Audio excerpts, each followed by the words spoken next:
5 seconds to go. Start. Sir, I would like to say a few words about the changes made by the Joint Select Committee in the bill as originally introduced. These changes related mainly to the development and regulation of interstate transport, period of validity of permits for operation of transport vehicles, payment of compensation to operators in case of nationalization, and some other matters. I am glad to say that the committee, realizing the need for developing and expanding transport facilities in the country, proceeded to make changes so as to produce the desired result. The committee felt that the development of interstate transport is not such as can be taken care of solely by the state governments as was the case hitherto, and the time has come for the central government to step in and take powers to develop, coordinate and regulate the operation of transport vehicles in respect of areas or routes common to two or more states. They accordingly endorsed the principle contained in Clause 57 for setting up a central authority for this purpose, but considered that instead of two separate authorities as proposed in the original bill, there need be only one, namely the Interstate Transport Commission, which should have powers to associate with itself representatives of the concerned state governments as and when considered necessary. This is a distinct improvement over the previous arrangement envisaged in the bill. The committee also amended Clause 52 and decided to remove the mileage restrictions for grant of public carriers permits between places connected by railways. This will give greater freedom for movement of vehicles for interstate operation. As regards the period of validity of a permit, the committee was generally of the opinion that as the prices of vehicles had gone up, the operators needed security of business if they were to invest large amounts of money for providing transport facilities to the general public.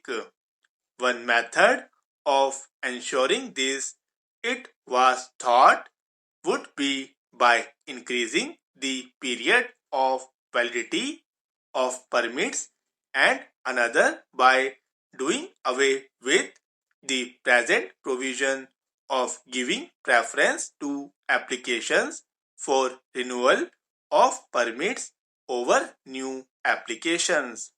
Clause 50 of the bill was accordingly amended so that a permit for a stage carriage shall be effective without renewal for a period of 3 to 5 years, and a public or private carrier's permit will be effective for a period of 5 years.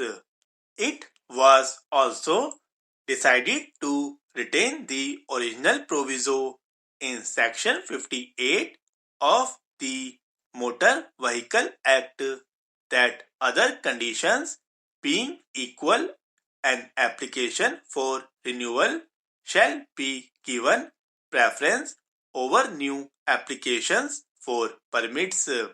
In this connection, I may mention that the committee also made a provision in the bill that other things being equal, the cooperative societies running transport services should be given preference over new operators. This preference for cooperative societies will to some extent help the policy of government to encourage the formation of viable units which it is considered can promote operational efficiency and better utilization of vehicles leading to general economy. The question of payment of compensation to operators displaced as a result of introduction or expansion or nationalization of road transport services was discussed by the committee at great length. It was generally felt that the amount of compensation provided in the original bill was far from adequate.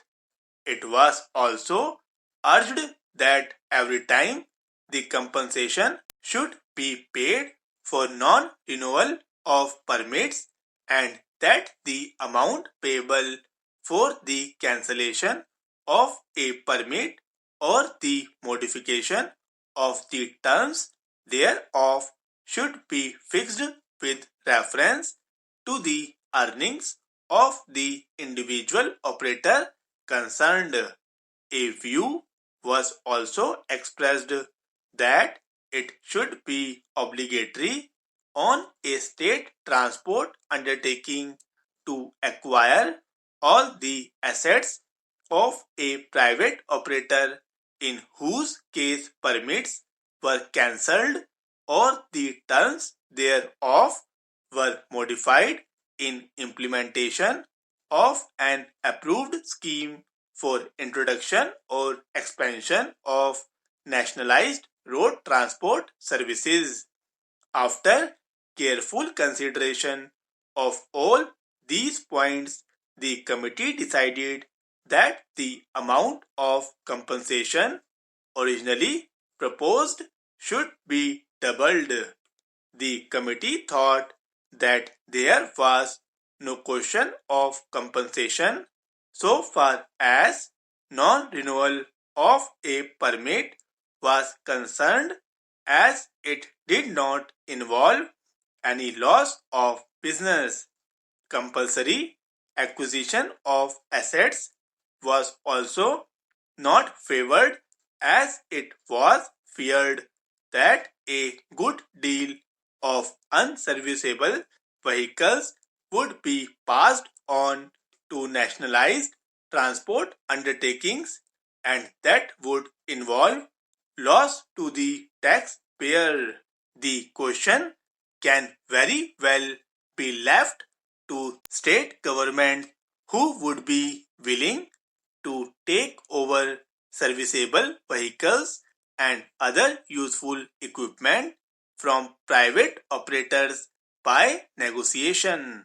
The committee also amended Clause 37 to provide for directions being issued by state governments to the state transport authorities to grant permits for alternative routes or areas to operators displaced as a result of nationalization.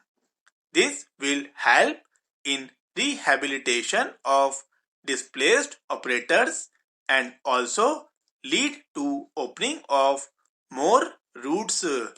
Provision has also been made that the private operators should form unions and ply their vehicles more efficiently.